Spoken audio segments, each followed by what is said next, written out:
Right, well, good afternoon, everybody, and welcome to this session on Black Lives Matter, run by the Socialist Societies. And we're here talking today about Black Lives Matter, but through looking at it through two perspectives, really. So, firstly, and overarchingly, how do we take this huge and really important issue, anti-Black racism, and how do we take it from an event in the summer, obviously being the killing of George Floyd, and a few weeks of protests and public anger and lots of media attention on this? How do we take that and turn it into long-term meaningful change, primarily here in the UK, but of course we want to look at the broader context as well. And we can look at that from a number of different perspectives, but certainly one of the perspectives that I think is most important for us as Labour Party members to think about is, what can the Labour Party be saying and doing in the short term and in the medium and long term to make sure that our society changes, that our politics changes, that our police force change, that businesses change their activity, so that actually the lived experience of Black people in the UK is materially and substantially different and better in coming years than it has been in the past, and that we don't end up where we would inevitably otherwise end up, with a killing, a form of brutality, either in the States or here or something, being the next George Floyd spark that then lights, a similar series of protests. We don't want to end up there. We want real systemic, meaningful change to happen before that. So that's the context for the discussion today. So we've got an amazing panel. First thing to say is that unfortunately Marvin Rees who's the Labour Mayor of Bristol, is not able to join us today because he's off sick, unfortunately. So we'll keep our fingers crossed for him that it's not coronavirus and it's something much more benign.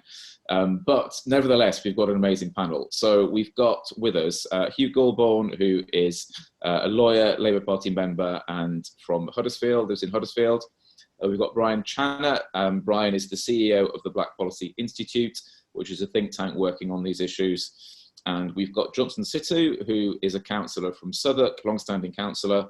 Val Bossman-Quarshie, who is a community campaigner from Islington. And last but not least, Anntoinette Bramble, who is Deputy Mayor in Hackney in London and is Vice Chair, is it, or Deputy Chair of the Local Government Association? Yeah. So the format that we'll follow is, we'll listen to each of these people speak for 3 to 5 minutes, and then I might have a few questions for them, but then we'll spend as much time as possible taking questions from the audience, from attendees. So if you have a question, then please post it in the Q&A box at any point during the discussion, either to direct to a specific speaker or just generally for us all to consider. So please go ahead and do that.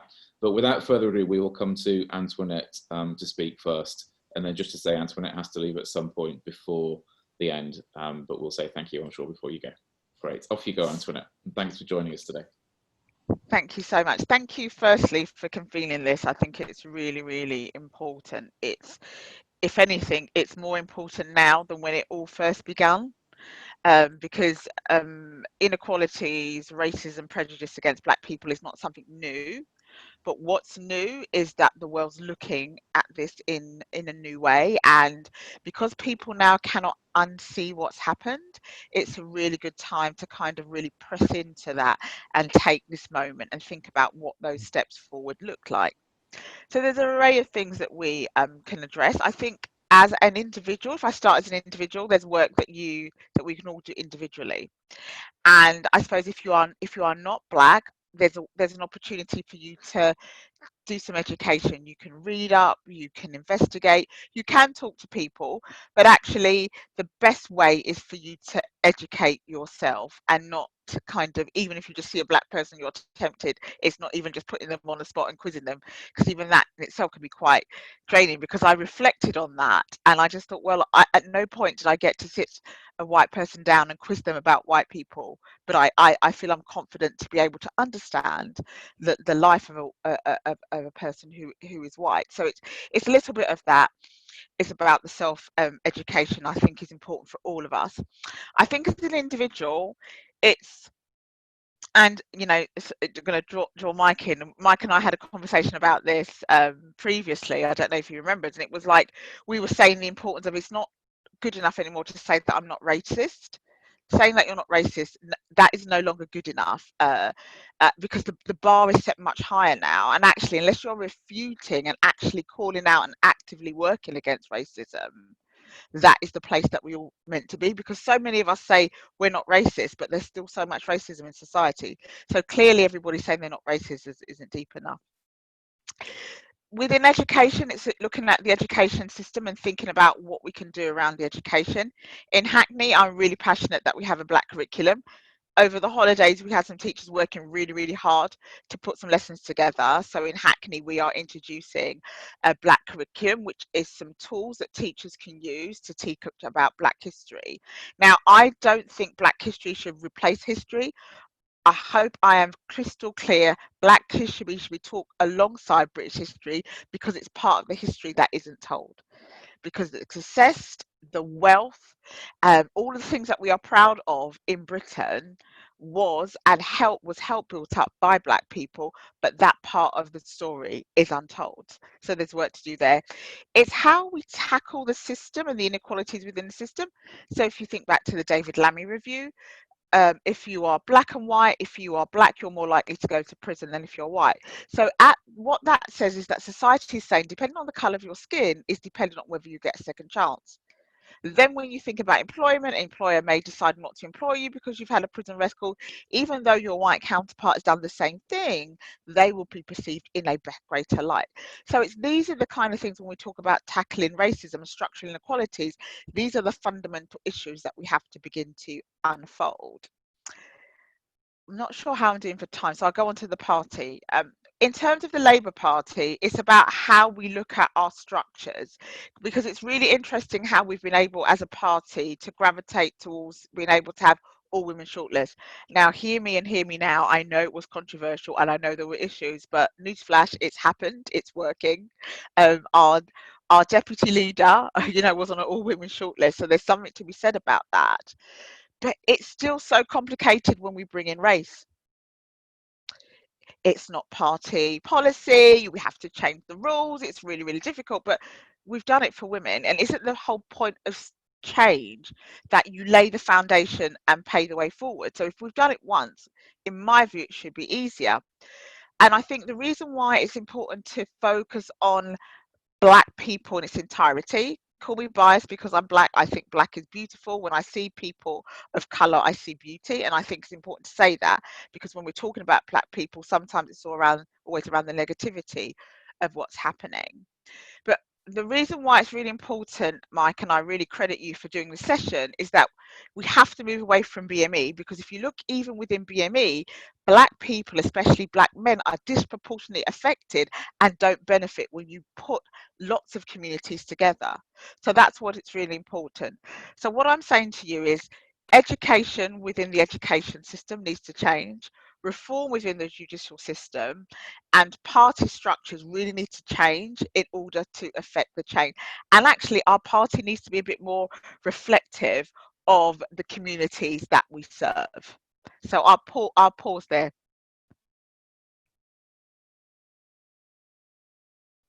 That's great. Thank you, Antoinette. That's a really great introduction. Hugh, can we come to you next, please? Thanks, Mike. Hopefully you can hear me loud and clear. I just thought I should unmute myself if I'm going to talk. And yeah, and as I say, thank you for organising this session, and great to hear from Antoinette, and looking forward to hearing from the other speakers. As you've said, I'm a lawyer. I'm based in Huddersfield. For those people on the call who don't know where Huddersfield is, we're in West Yorkshire, just a little somewhere between Leeds and Manchester. I'm a member of the Labour Party, chair of the local co-op party, a trade unionist, and I chair a local, what we've called a diversity equals innovation network, and I will come back to that in a moment. I thought it'd be useful just to perhaps say a little bit about my own background and what the sort of Black Lives Matter campaign means to me, to set it in a bit of context. Then a little bit about what we're doing, I guess, on a West Yorkshire level in terms of the Diversity Equals Innovation Network. And then finally, as Antoinette did, just reflect a little bit on the Labour Party. So in terms of my own background, I suppose I actually grew up in Coventry in West Yorkshire. in the West Midlands, and I suppose, you know, I was born overseas in Tanzania, in East Africa, and then lived in Jamaica for a while when my parents were working. My dad is from a Jamaican background.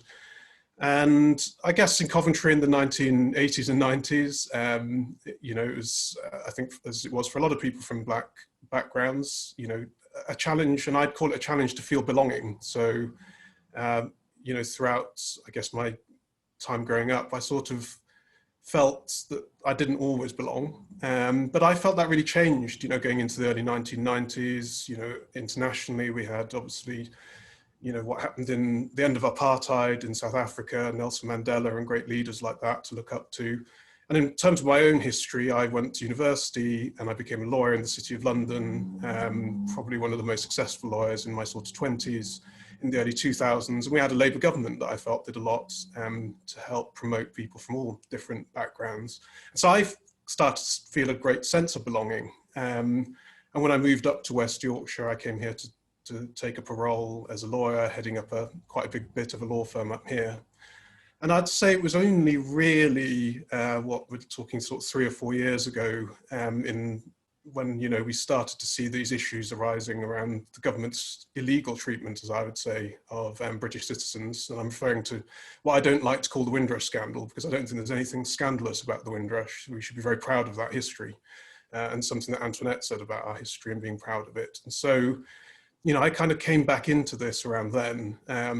As a lawyer, I just felt it was unjust for many reasons. And so we set up a campaign here in Huddersfield, and we've managed to represent about 20 different people from our local community to, you know, secure their citizenship and help them in terms of the issues they had with government. And so I suppose that was the first time I came back to this question around, do I really belong here? And I felt perhaps unsettled a little bit in terms of my belonging, having had nearly 20 years of not having that.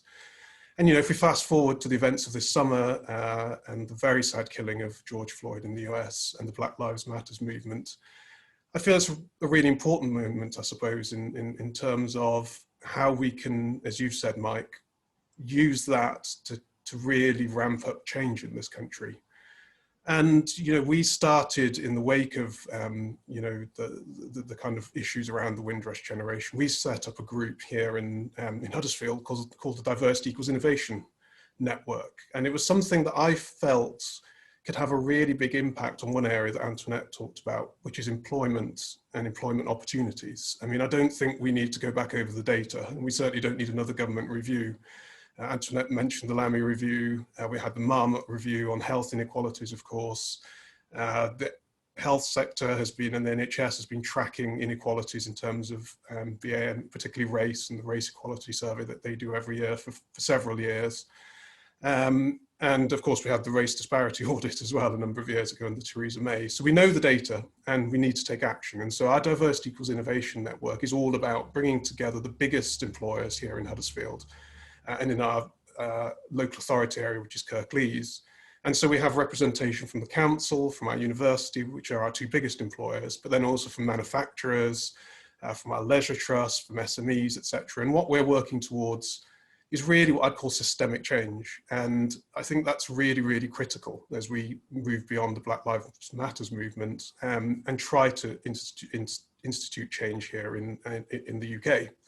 And by systemic, I'm talking about the same sorts of things as Antoinette talked about. So we know that there are cultural barriers to employment. We know that there's cultural barriers to progression. You know, that shows every year very clearly in the NHS, for example. And so we've invited to our network a national lead at the NHS who talked to us about the data they're collecting, some of the interventions they're making to help individuals. And we're starting to implement that here in terms of some of our organisations. We also know in terms of the education sector, and then Antoinette talked about particularly young black men being disproportionately affected, whether it's being excluded from schools, going into the into prison or into the judicial system in some way in their younger lifetime. And so we know, looking at our data, that interventions need to be made right back to early childhood around that. And we're starting to do that with some of our schools with the help of the local authority. And also, I think, we need quite a big cultural change. West Yorkshire, if we broaden out to the BAME demographic, we have a really large and diverse community. You know, in bits of West Yorkshire like Bradford, people entering into school is now 50% from South Asian backgrounds. So, you know, we have a challenge in West Yorkshire in that often where I go, if I go into cities like Leeds, if I walk into law firms, if I walk into big businesses like Asda or Jet2, or the big banks, you know, you won't see many people from VME backgrounds, and particularly from Black backgrounds, and that needs to change. And the only way we're going to change that is by having a real change of culture. And I've been really enthused and energized actually over the last few weeks. So I've talked to many leaders of industry who've been telling me, from white backgrounds, who've been telling me that, you know, they want to change that, and they find it very confusing that they have, you know, you have such a big, diverse community here in West Yorkshire, but that's not reflected in the top jobs. So there's an opportunity for change, and I think, you know, that's one of the things I'd want to say very clearly on this call. I see this as a glass half full, not half empty. I think we've got an opportunity for change, and we shouldn't feel any sense of learned helplessness or anything around this. This is here a chance to really make change. I think the final thing I would say is just in relation to the Labour Party.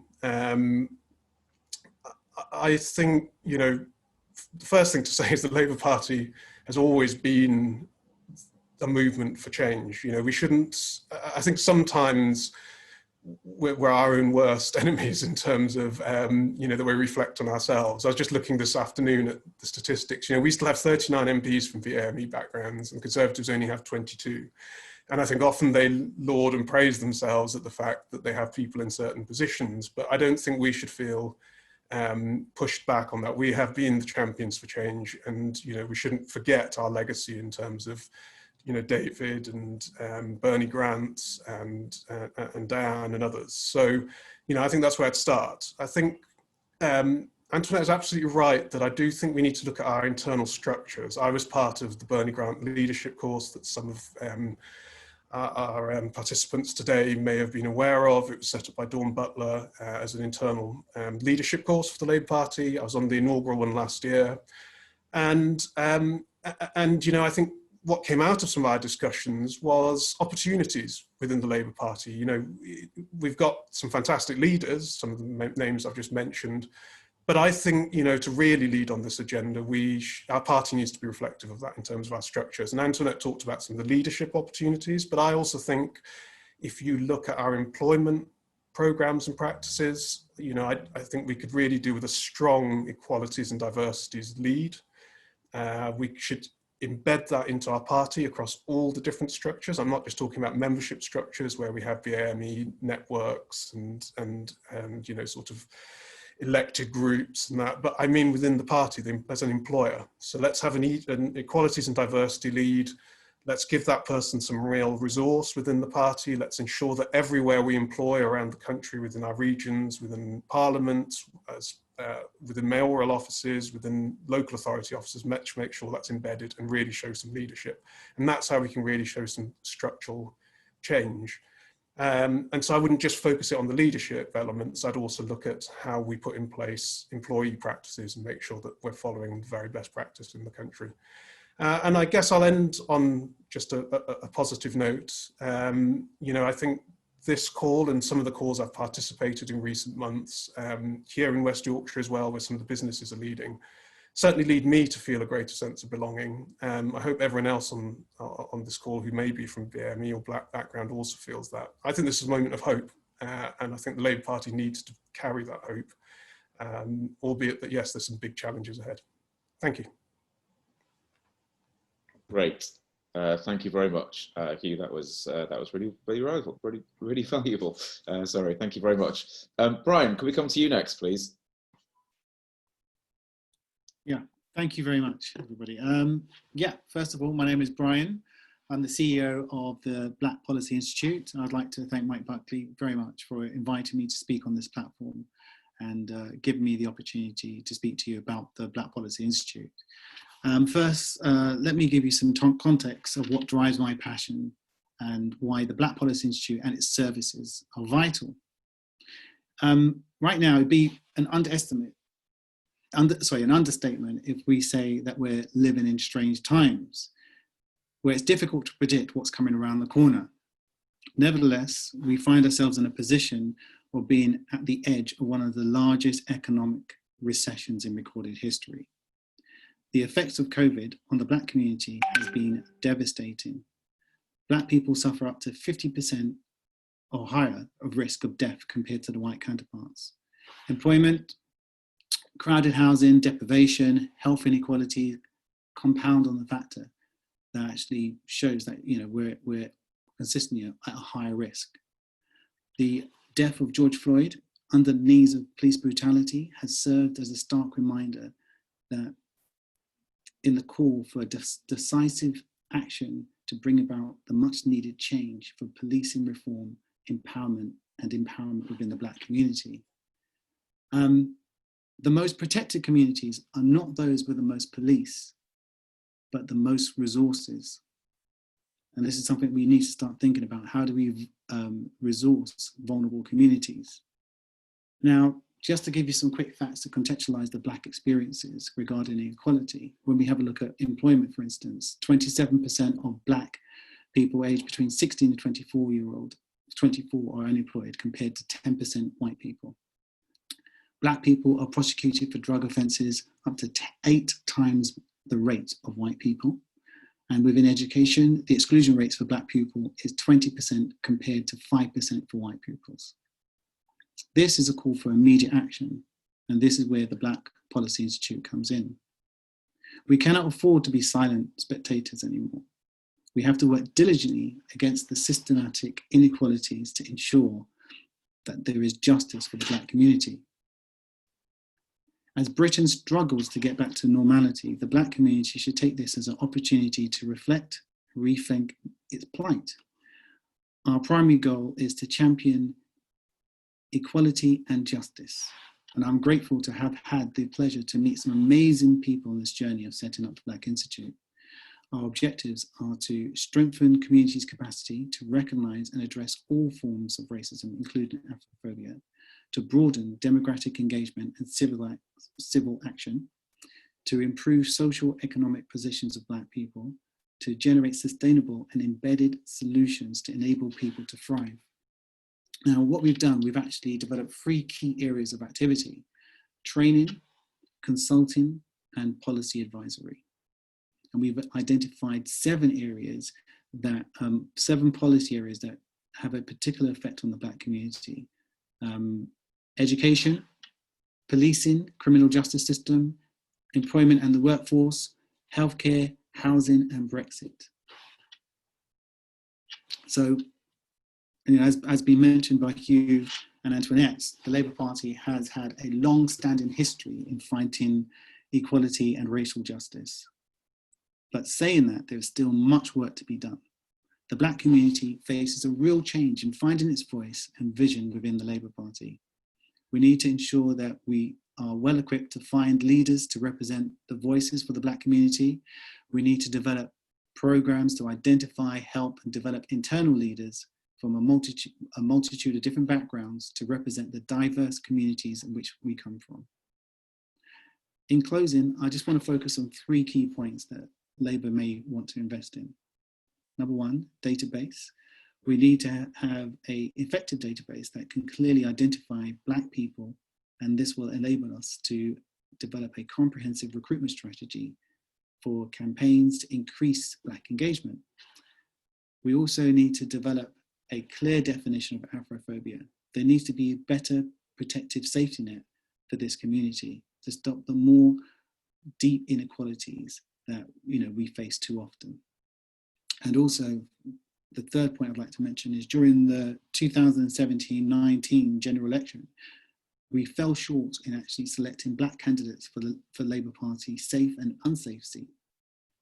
We would like to request a need for quotas to ensure a fairer and transparent approach for this process to take place. And in closing, I just want to say to people, you know, please feel free to give me to contact me if you want to hear some more information about the Black Policy Institute.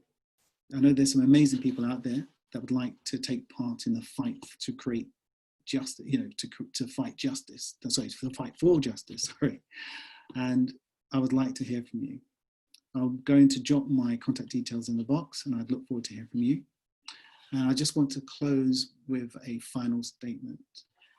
And that is, the world is waiting for us to be brilliant. Only in the darkest of nights, the stars have the ability to shine the brightest. Thank you very much.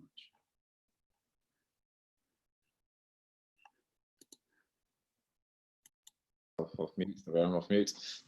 Thank you very much, Brian. That was great.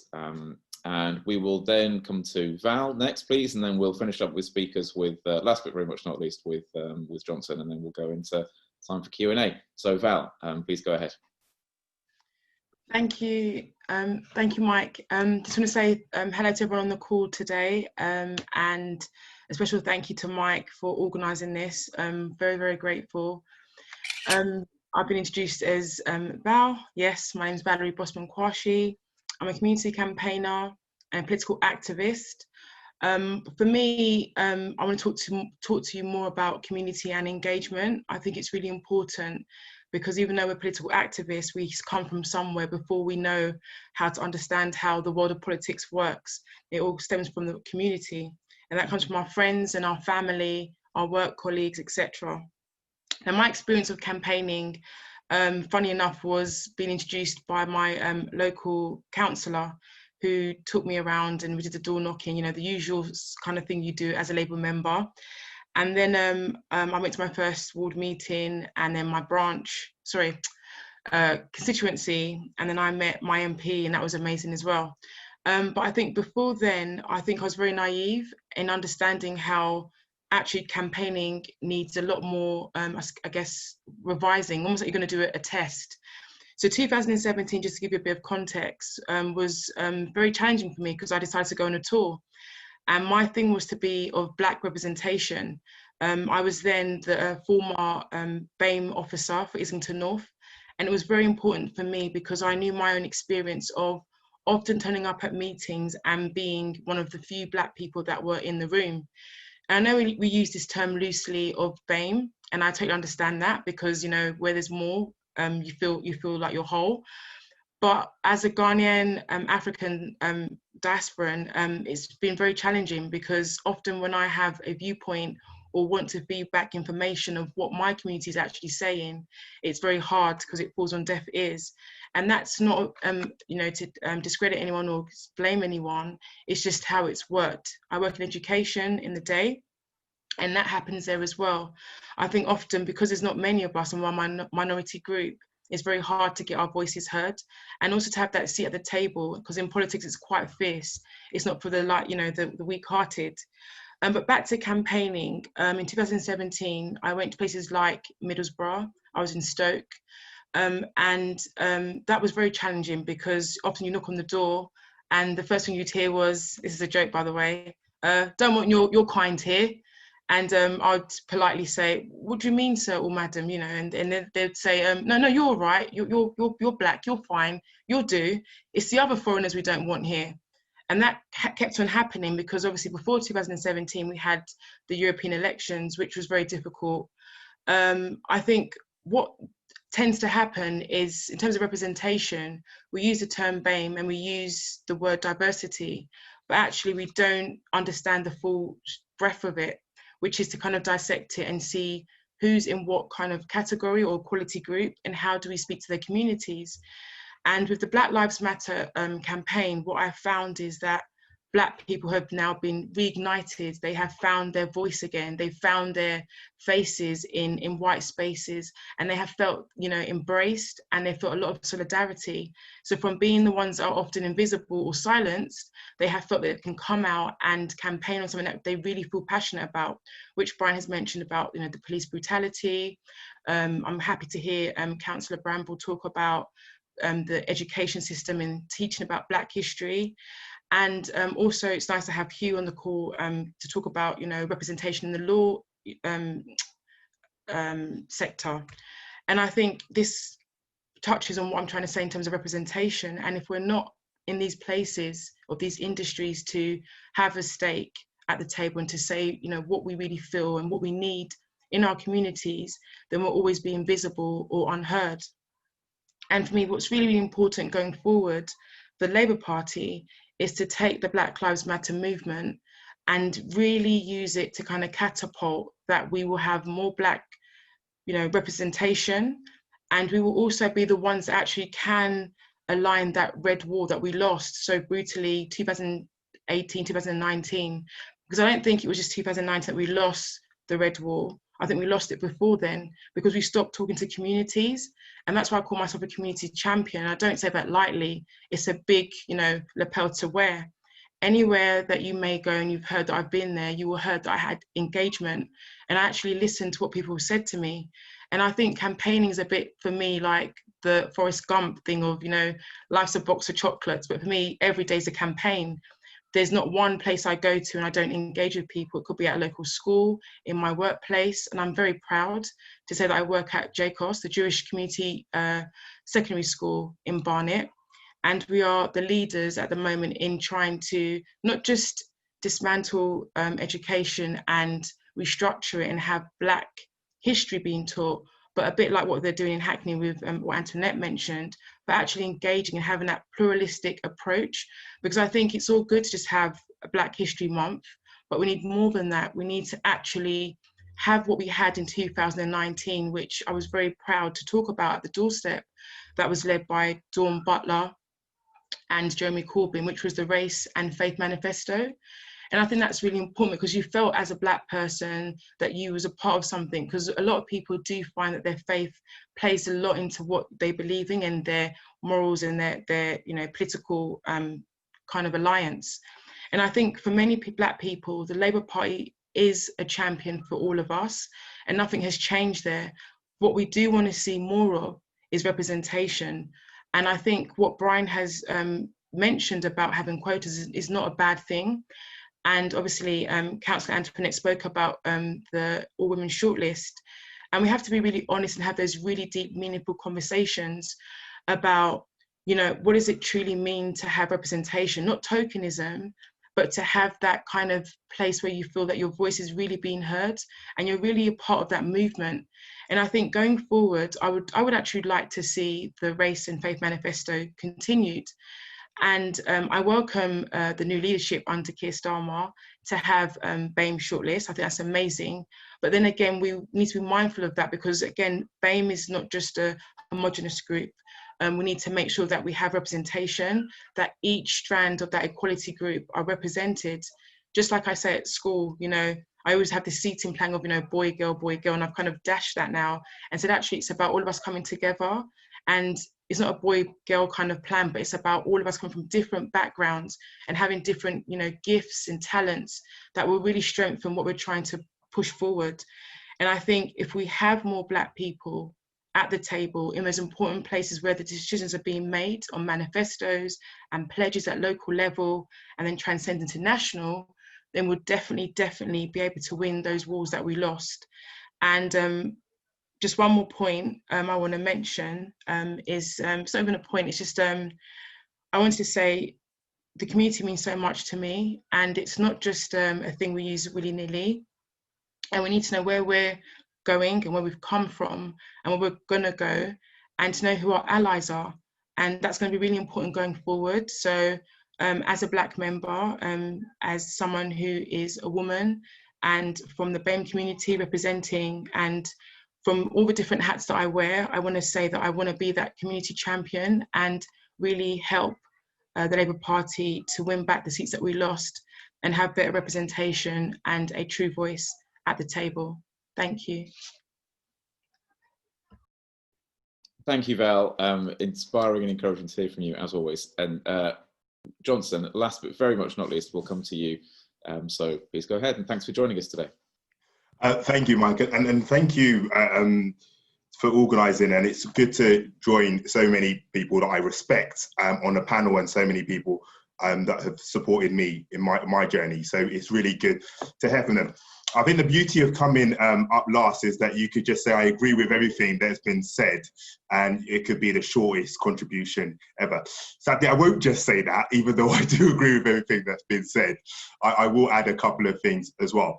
I'm Johnson Situ, councillor in Southwark, and I'm on a cabinet with specific responsibility, and I represent Peckham as well. So I think it's important to reflect on three things. So firstly, I'm going to reflect on what Val just talked about in terms of relation with our communities. I'm going to also reflect on the genesis of this a little bit, particularly on the recent discussion around Black Lives Matters, and the similarities between what's happened in Minneapolis and also why it's so important, because I think sometimes it's really important to labour that point. And then finally, I'm going to talk about Labour Party, and a number of colleagues have talked about the importance of Labour Party and representation, but I will just add some thoughts of my own from my experience as well.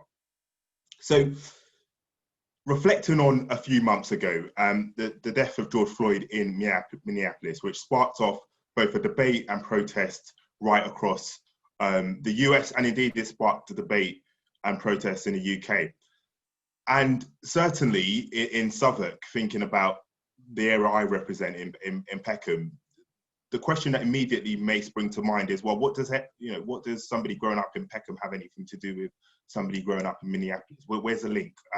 Or where's the link between Minneapolis and Paris? What's the link between Minneapolis and protests in Nigeria as well? So for me,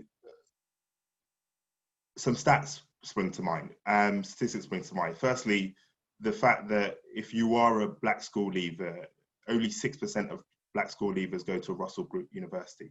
If you are a Black person, a Black man particularly, you're up to 10 times as likely to be stopped and searched. Now, if you think about Section 60 stop and search powers, which is recently been more prevalently used in respect to policing after a serious violence incident, you could be up to 40% more likely to be stopped and searched, or up to 40 times, sorry, more likely stopped and searched. If you are, we know if you're from a Black, Asian, minority ethnic community growing up in the UK, just over a third live in poverty here in the UK. So you will look at those stats, and if you grow up in the UK, you can be able to relate to some of the challenges and injustices that people in Minneapolis and across the US would have talked about and would have so emotionally and so movingly talked about as well. And for me, what really brought that home was a conversation I had with some young people. And why I love speaking to young people is that they're so real and they don't sugarcoat it. And one of the questions that a young Black woman asked me was, well, what would be my advice to her to break the glass ceiling? And why that struck me was that for a young Black woman to be asking that, probably no more than 14, I think, how have we felt as a society that a 14-year-old can almost feel like there's a limit put on her ambition before she's even got started yet? So as our response to that, we challenged ourselves as a local authority and said, well, how are we going to respond to that? How are we going to instill a confidence in not just the next generation, but also older generations who would have seen it all before and said, actually, this is no different from any time that's happened before? And we identified three key areas. Firstly, we wanted to review what we're currently doing and what was currently happening. We wanted to listen, and I'll labour on the listening part in a second. And we also crucially wanted to act. The review element was identifying, what were the key issues, whether it be within our institutions, within partner organisations, or within the symbolic gestures that people see every day. The name of streets, the name of public realms, that who's the CEO of big organisations, to what degree do Black, Asian and minority ethnic people feel like they're supported in businesses. So we carried out a review, and that's really, really important. But we also listened, and we called it Southwark Stands Together. And that listening exercise both engaged with over 1,500 of our residents through 11 themed events, which covered education, employment, health, interaction with police, and also community cohesion as well. With the one aim of saying, well, how do we find solutions to these big challenges that lay ahead? Recognizing that as a council, we cannot, nor should we try to have all of the solutions ourselves. We need to be able to build a coalition. And I welcome the fact that there's been questions on building a coalition in the chat already. And so we put forward a number of listening exercises, which led to the last bit of our approach, which was to act. And just a couple of weeks back at Cabinet, we adopted our recommendations, which look to cover these 4 themes and specifically how we are going to act. And why we are proud of that is not just because as a council we'll be delivering on this, but because we've also been able to work with our universities, our health trusts, and our CCG. So it's not just going to be the local authority delivering on this, it's being able to create that coalition of other key institutions, because we know that injustices and racism does not stop at the door of any practices or engagement with the local authority. So that was our approach, and really learned a lot of lessons from that approach, and it will guide us moving forward as we develop a work plan and be able to implement those recommendations. In respect of the final point I wanted to talk about was representation and representation within the Labour Party. Now, we often talk about representation in the Labour Party, and I'm not going to labour all of the excellent points that were made by fellow panellists. What I would say is why it's so important, why representation is so important. Because as a Labour movement, we are signed up to addressing inequalities. We are signed up, absolutely rightly so, to saying, how are we providing chances for the next generation? How are we ensuring that irrespective of where you were born, irrespective of your background or your upbringing, you have a fair shot at life? Sometimes I think we forget, and this is, through no fault of anybody, but sometimes we just need to remember that providing opportunity is not the only part to the formula. So that young Black girl that was asking me the question, educational standards in London have gone up significantly over the 10 years. And I have no doubts, going to many of my schools in Southwark, they absolutely are able to attain in terms of education, but there is something that's missing. And certainly from the conversations I see, I think it's really powerful for you to be able to see people in positions of power that look like you, that have a similar background to you, that goes beyond opportunity and says, actually, I can do that too. And so it goes beyond opportunity because you also need to have the confidence to be able to say, I'm going to have that ambition to be, to lead a business, to be a chief executive of a council, to lead an NHS trust. And that goes beyond opportunity as well. And so when we talk about representation within the Labour Party, it is not just to talk about, having different faces around the decision-making table, as important as that is. That's really, really important because you get more quality decisions. But it also sends a clear signal to both the next generation, but to our communities more further afield, that you can do this too. And you will be welcomed at the table, and you will be able to contribute at the table as well. So I'm going to leave it there. But certainly, I think there's a number of things for us to work on moving forward. And I'm really keen to join others right across the party to be able to implement the change that we all want to see.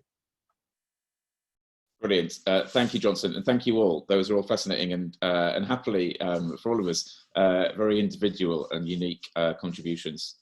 So thank you for that. So I'm just going to put forward a few questions to you myself, and then we'll come to questions from the chat. So if attendees, audience, have questions that they want to ask, please be putting those in the chat, and we will come to those pretty soon. But there's a few things that I just wanted to ask all of you, really. So the first one for me is that obviously 2020 has been a hell of a year in lots of different ways, and we don't need to go through all the reasons why. But one of the things that certainly was front page news for quite a while in the summer was George Floyd and the protests here and in the States and in other countries. And there were a few weeks there when it felt like in the UK we were starting to have a conversation about anti-Black racism and about the things that are wrong on a systemic level in the UK and the things that need to be fixed. And of course, people opposed to that conversation did what they wanted to do to try and stymie that conversation, either by making it all about statues or by putting Winston Churchill's statue in a box and saying this is terrible, or whatever they wanted to do. But nevertheless, I really felt like that conversation was happening, and it was partly kicked into the long grass because the government, instead of deciding to implement the recommendations of the reviews that have been done before, decided it was going to start a new review chaired by somebody who is on record as saying they don't believe in systemic racism, which is rather unhelpful. So that was part of it. But nevertheless, regardless of all of that, what has happened is that the conversation has died down. the conversation's moved on back onto coronavirus and onto the economy and jobs and furlough, and you know, understandably because of the year that we're having. But I suppose my question to all of you after all of that is, how do we maintain public interest in this issue? And I suppose there's a second part of that question is, does it matter that public attention has moved on? And actually, what is it more important now that actually those of us who are actually committed to this do the hard work of coming up with real solutions, either at a national level or a local level or a party level? Like, does it matter the public's moved on? Do we just now need to do the hard work, or do we need to do something to maintain public interest? Johnson, what's your first thought in response to that? Always important to come off mute. I would say in terms of the absolutely right in recognising that actually it is not in the headlines in a way that it was before. I would say firstly, it's important to recognise that there have been a number of commitments made both on a national level and a regional level and on a local level by governments as well. And I think there's a job for activists and particularly Labour politicians and others to call them to account on these commitments as well. So, you know, at the height of protest, people made sweeping statements, businesses made statements in terms of what they will seek to do. I think it's really, really important that we call them to account on it and make sure that they actually deliver what they say they've said they would do. So that's really important. In terms of maintaining public awareness of this, it's natural that and sadly many people did say that at the time, that it won't necessarily be at the top of the agenda all the way through. I do feel that there are a number of really good organisations doing important work in this space, and I think there's a job for particularly Labour politicians, Labour activists, community people to support those organisations as much as possible. And the final thing I would say, particularly in raising awareness, is being absolutely clear what simple things that we could all do. We've been really keen in Southwark to be able to say, actually, this is a job for all of us. This is not a job for the Black community. This is not a challenge just for the Asian community. This is a challenge for all of us as a borough, because if one part of our community hurt, we all hurt. So raising it in people's consciousness to say that actually, this is not just one part of our community's fight. This is all of our fight, is going to be important. And how you do that is when you talk about it, raise it as an issue, particularly for, in this case, the Black community, but say this is for all of us to respond to and be absolutely clear about that. And I mean, I think that last point is one of the key points, in fact, from the summer.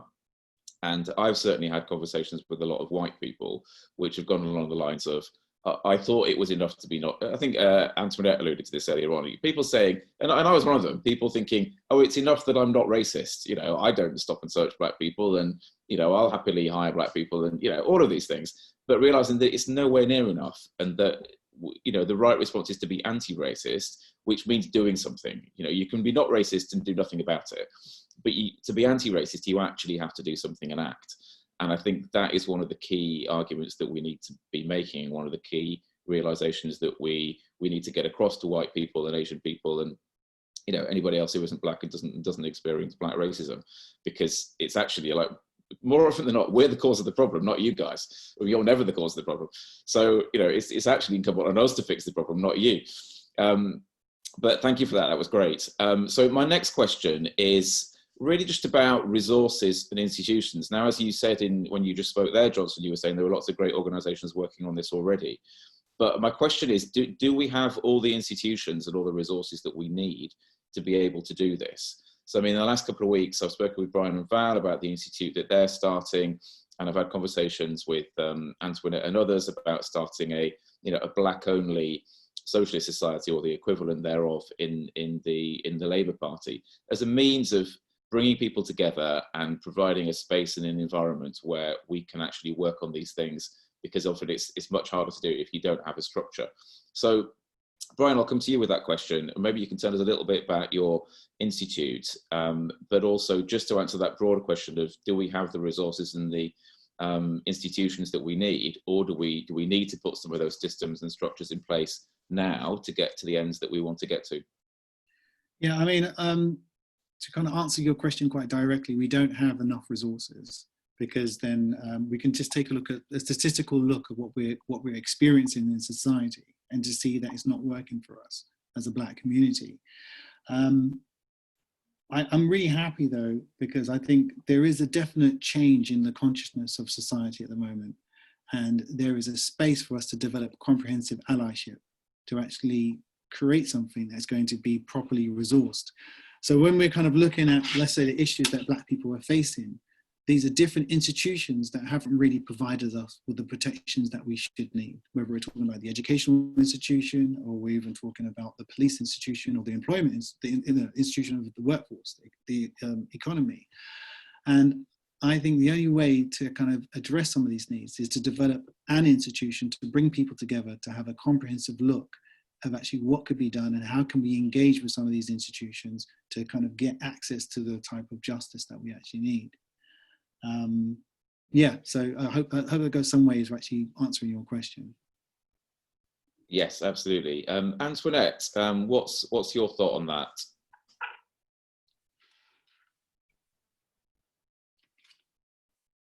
I can't hear you.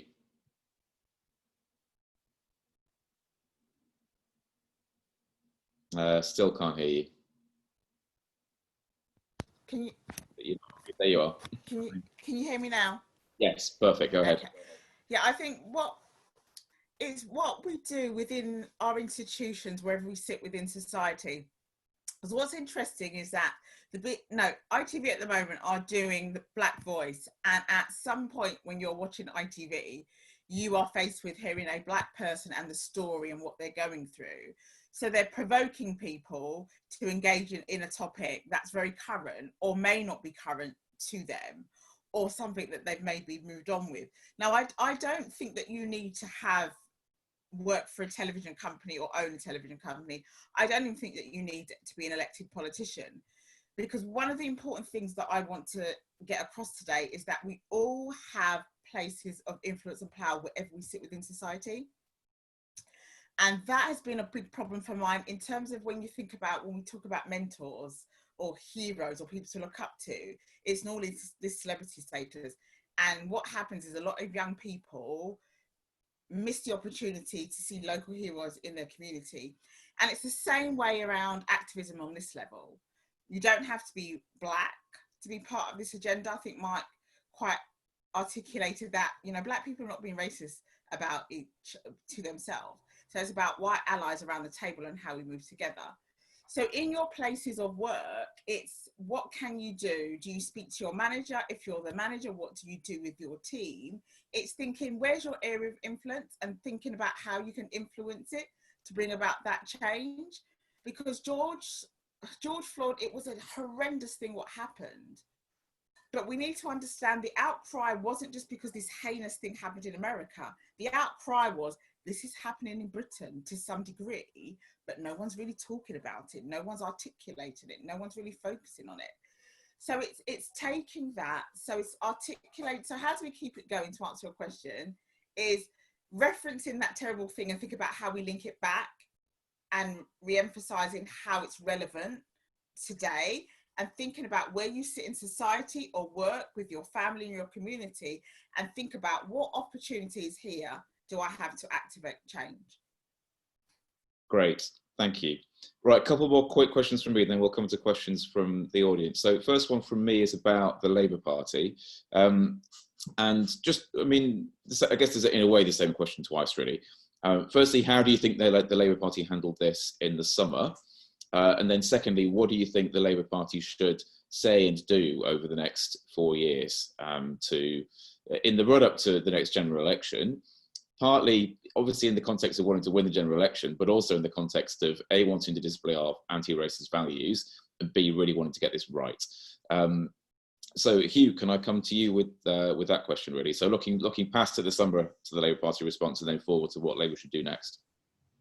Yeah, happy to come in on that, Mike. And I guess, okay, so two questions, looking back and looking forward. I tend to look forward better than looking back, but I'm happy to have a view on that as well. I think, first and foremost, we've, and your first question was about what is the media perception and what's the public debate, you know, it hasn't all been positive, has it? I know you were saying that people have engaged in this, but, you know, some of the media hasn't been entirely positive about some of the Black Lives Matters movement. And so I think there's a bit there that the Labour Party has tried to influence. I think there's probably more to do as we go forward. And, you know, some of the work we're doing here, the programme I didn't mention in my, in my initial comments was something called the Intercultural Cities Programme. Now 4 of our local authorities in West Yorkshire, Leeds, apart from Wakefield, so Leeds, Calderdale, Kirklees, where I am, and Bradford are all now part of what is a European-led initiative. And that really talks about the positive nature of diversity in all of its forms, actually, but including race.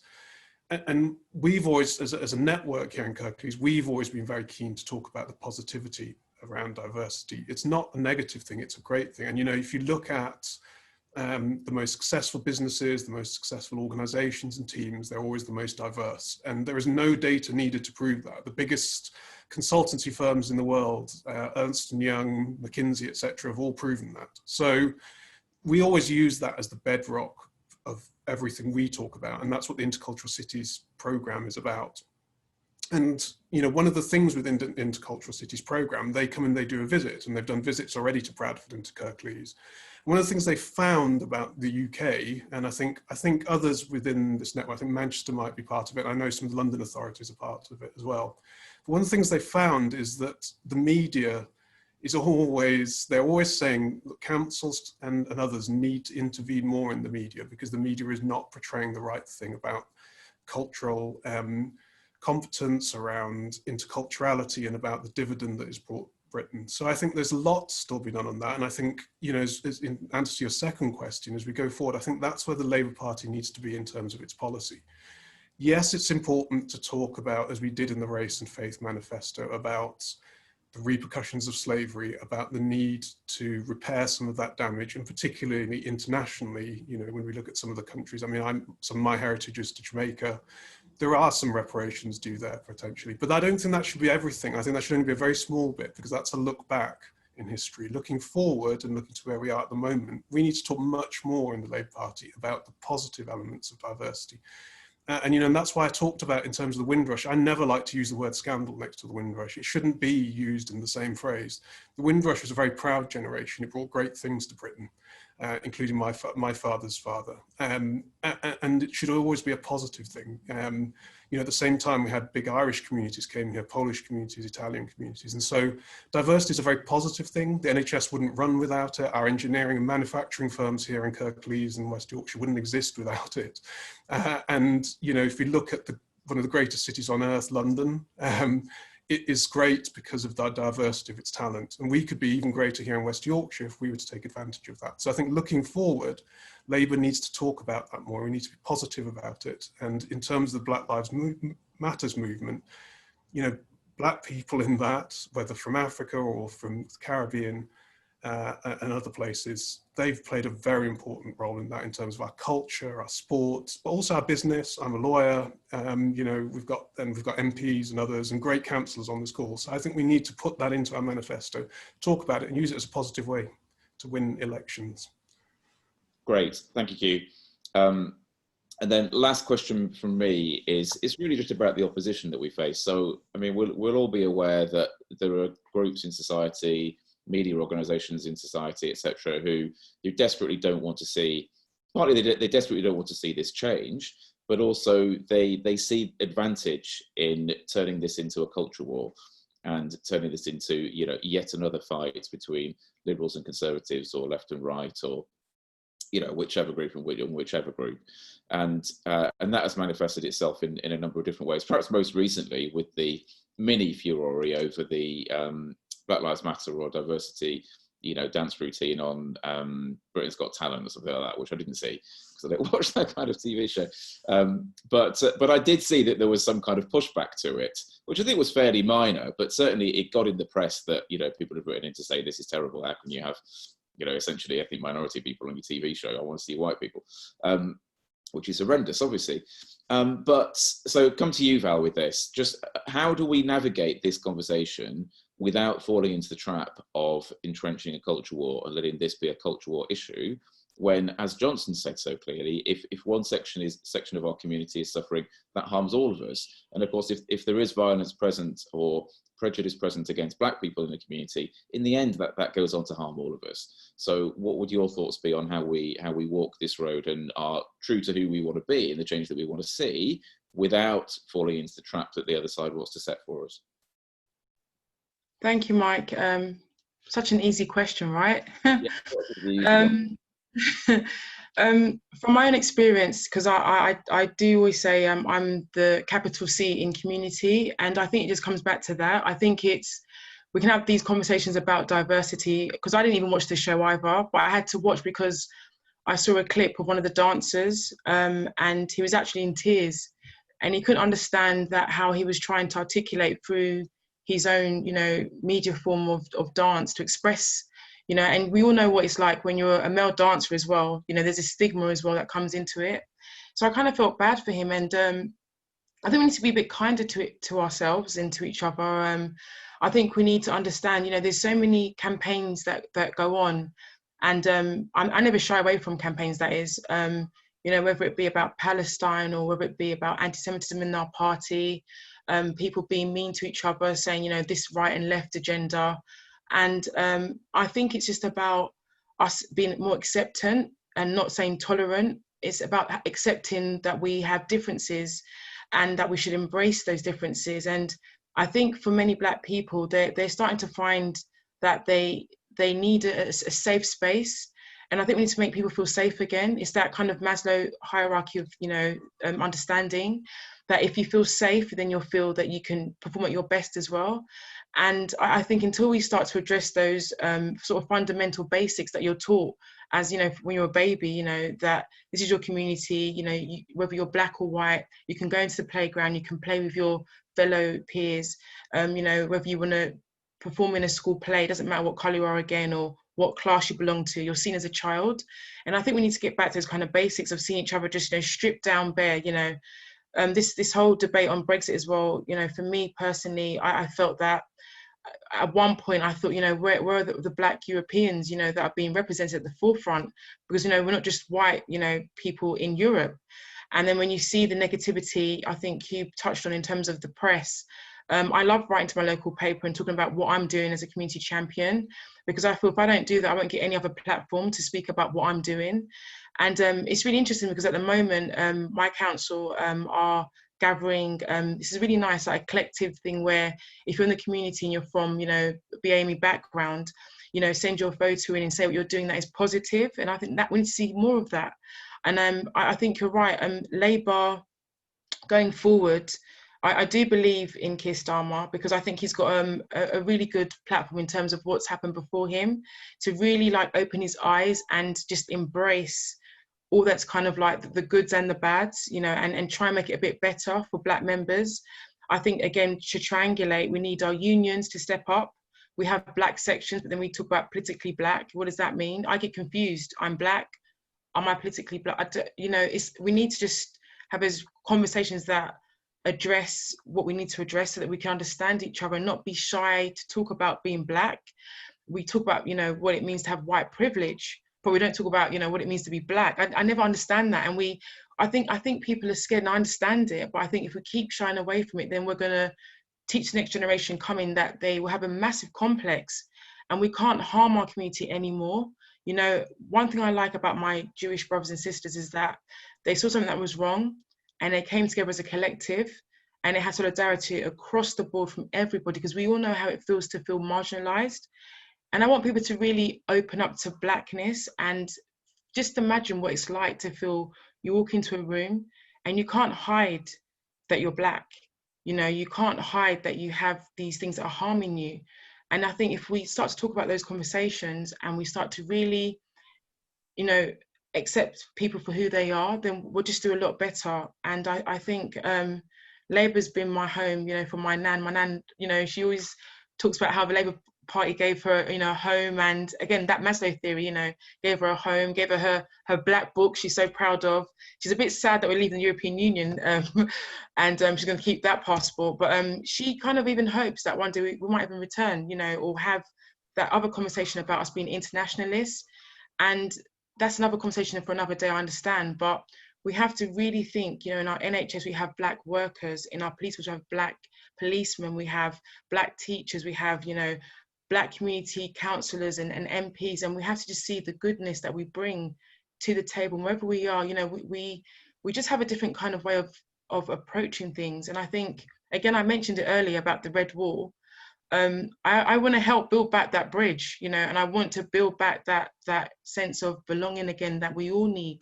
We all need to feel that we belong and not feel, you know, demonized because we're different. You know, we're all working class, most of us, you know, we started from somewhere, and we need to just build on that. And I really want to see that triangulate kind of approach of, you know, sort of me, the community, and our political parties coming together to talk about things, and then the unions, because we're none without the other, and I think we need to work more like that. And then I think that's how we'll beat the Tories, actually. If we use that, then I don't think we could lose against how we lost in the past. We need to rebuild back relationships and that sense of community again, and trust. We need to trust each other, that we have the answers. We're our own, my friends sometimes tells me, the famous Brian Channer says, we're our own salvation, you know, and we need that. We're all our own salvation. So we need to talk to each other and support each other. And it might be naive, Mike, but I really believe there's, you know, a way forward for us to be positive and rebuild those relationships, especially in those red walls. Yeah, thanks. Great, thank you, Val. Yeah, I mean, that's one thing we haven't touched on yet, the electoral kind of implications for Labour of it doing X or doing Y. And to be honest, I didn't want to go there on this webinar, because I wanted this to be totally focused on Black Lives Matter and racism, and not on electoral politics, because we talk about it all the time. Right, we've got a little bit over 10 minutes left, so I'm going to come to questions from the attendees. So attendees, if you've got any more questions, please put those in the chat or the Q&A box, and we'll get through as many as we can. So first question is from Liz, and Liz says, should we individually fight systemic racism on our own, or demand it becomes a CLP or trade union issue that we do collectively? Antoinette, what would your thought be on that? I think it's both. If you witness something as an individual, there's an opportunity for you to escalate that through the right channels. But it's equally, as a CLP, if there's issues within that constituent, it has to be dealt with at a CLP level, and the support of the unions. Because there's something about racism that even when it's reported up, the responsibility is then lies with the person that has had that offence to them. And you don't really see that in any other areas. If someone is bullied, for example, or if someone's been knocked over, there's no expectation that that person gets up and heals themselves or does an operation on themselves. And it's the same way with racism. So I just think that you need to think about the situation that you're in, and if it's something that you feel confident that you can handle, or the systems are clear where you can escalate it, do that. But equally and absolutely, if there's an opportunity to link it back to the CLP through the party, absolutely put the responsibility on the institutions to help you tackle it. Great, thanks, Antoinette. So the next question, which is a great question from Dora, is about defunding the police or abolishing the police is the only way to end racialised police violence and terror. And, you know, this being linked to the need to eradicate systemic racism and transform society. So her question is, how does this collate with Labour's current pragmatic, you know, way of presenting itself? So that's a great question, Dora. I mean, my addition to your question, I'll take a bit of a liberty in doing that, is that personally, my view is that defund the police is really unhelpful shorthand. But I'm very happy to be persuaded that that view is wrong. I see it as unhelpful shorthand because I think that most people, when they hear defund the police, they don't hear defund, you know, systemically racist police and invest in police or the equivalent thereof that is not systemically racist, and also invest in, you know, things in communities like youth training and youth work and, you know, other things that actually will decrease violence because we're making people's lives better and taking away the need that people feel or the desperation that people feel before they engage in violence. And I know there's a whole body of work behind defund the police, a lot of which I would imagine I would agree with, and that probably a lot of people would agree with. But I don't see defund the police as great shorthand for that. And I think we also need to recognise that actually most people love the police because they make them feel safe. So when you're talking about taking them away, to go back to what Val was saying about Maslow's hierarchy of needs, you're making people feel unsafe. I mean, just to think back to the last election, the Conservatives' 20,000 police officers pledge, which was massively ironic because they've taken away 21,000 since 2010. There you go. But nevertheless, it was the most popular policy, not only that YouGov had ever polled, not only of the last election, but ever. The public loved that policy because they thought this is going to make me feel safe. So if we're saying defund the police, it's not, in my view, it's not going to work. Anyway, I'd love to know what you guys think. So Brian, what is your thought? Am I wrong? All right. It's very interesting. What I say is we live in a kind of society of reward and punishment. So if you do a good job, I think you should be rewarded. If you don't do a good job, I think that should also reflect in how you're paid or how you're treated at where you're working as well. So I'm not sure if I really believe in defund the police to say, but I do believe that but their behaviour has to be incentivized, right? And I think it would be much more of a rewarding relationship if we kind of move back to the traditional community policing, where they lived in the community that they actually police in. I think if they live outside the community, they can almost feel like we're an alien force. There is a need for training, cultural competencies as well. There's also there's a need for, you know, making sure that we look at recruitment and retention to make sure that the police force is reflective of the communities that they're actually policing. And they need to have targets to hit their targets, because I know that with their retention rate, it's quite poor. A lot of people actually leave the police force when they come from black backgrounds when they join, because there's no support systems. So again, we have to look at their HR, their recruitment strategies, their retention strategies, their promotion strategies. And if we are going to say, okay, we need to train them up, let's say for unconscious bias, for instance, we have to actually moderate exactly how effective it is. So I don't want to take away money from the police, but I do want to incentivize them. When you take a look at places like Nordic countries like Sweden and Switzerland, they get paid a lot of money, but also the length of time it takes them to be qualified to be a police is almost like a degree. So I think we have to kind of reimagine the systems we actually have. You know, I think, Johnson, I think you mentioned it before, we've done so many different reports with the Stephen Lawrence reports, and they've been given so many recommendations how to improve. Again, we need to have a body that is actually going to be working on those improvements to actually make the police as effective and efficient as possible. So again, I don't really believe in defunding the police, but I want to kind of stress that I do believe that we need to reimagine the way that the police do their work. And I do hear what you're saying, that the policy was extremely let's say favourable amongst certain sectors of the community. And I would like to see how the black community felt with that, because sometimes the black community, we can feel like we're over-policed and under-protected. Having more police, it doesn't really mean greater protection. And saying that, what I would like to see really is probably some of the youth services come back in our community, because there's a correlation between the lack of resources and the level of crime. Okay, and we know that the black community, we're really under-resourced. So when it comes to looking at the police, we have to look at the whole environment that the police has to police in, and also their characters and probably recommendations that they're given, and do they take on the recommendations or not, and what can we do to make them take on the recommendations, because I'm not sure, there seems to be a gap between recommendations they were given to actually improve and whether they take it on board or not. Okay, yeah, so that you know, that's my thought on the police issue. Thank you. Great, thank you, Brian. Right, probably last question because we're running out of time. So this is a question from Judy. How do we ensure the party takes seriously the calls from society to support the Black Lives Matter movement and reparations? And I'll put that to Antoinette, if that's all right.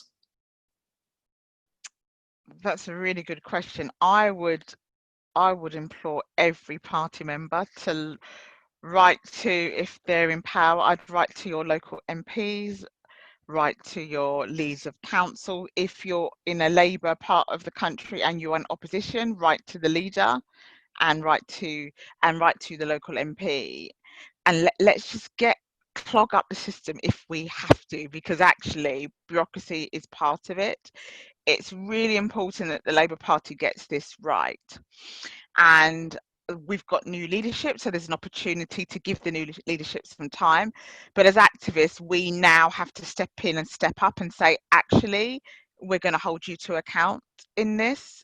And this is where our voice is really, really important, because we need to be confident that when Black people look at the leadership, they feel confident that they understand Black Lives Matter, but more so will demonstrate and instigate change.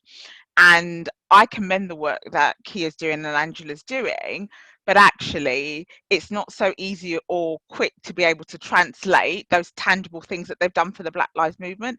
They've spoken out against it, they've taken the knee, but actually what I want to hear now and see is policies, procedures that are implemented in the belly, the root of the Labour Party that we are also proud to stand on and call ourselves socialists. Where are the socialist values, principles and policies that are changing the structures that ensure someone like me is a norm rather than the exception? The amount of times that I've transgressed in the party and I've made history makes me think actually something's wrong with the system, because I'm not unique in the Black community. I'm a unique person, we're all unique, but there's many people that are just as capable. So I want to see from the party more around policy, procedure and structure, and we haven't seen a lot of that yet. So going back to what you can say, you've got to write to your MPs, you've got to write to your leads of council, you've got to write to the lead member that is equalities. If they're in power, you can CC in the opposition. If they are the opposite, if the Tories are in power, write to the Tories and CC in your opposition lead in the party and CC in David Evans.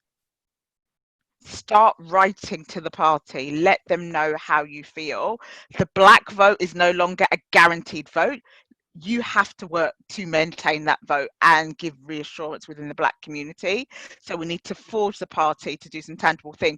And I think Keir and Angela are the people to lead on that. Yeah, I agree wholeheartedly. Thank you, Antoinette. It's a big challenge, but hopefully we're heading in the right direction. But yes, do contact David Evans, who of course is General Secretary of the Labour Party. Also contact Angela Rayner, who's Deputy Leader, and Wajid Khan, who is a councillor. He's the Mayor, sorry, of, I always forget which bit of Greater Manchester it is. Bolton, I think it is, but do check that. So he and Angela are running a commission on ethnic minority engagement, so do contact them as well. Right, we need to finish up so the next session could start, but thank you so much to our speakers for joining today. Thank you so much for our attendees as well. It's been really great to have you. We are running 2 events tomorrow, one at 9 AM on people with disabilities and long-term conditions and the impact of Brexit on them in terms of rights and protections, none of which are good, unfortunately, but tune in for that. And at 1 PM, we've got a session on digital campaigning in the Labour Party, and then we're done.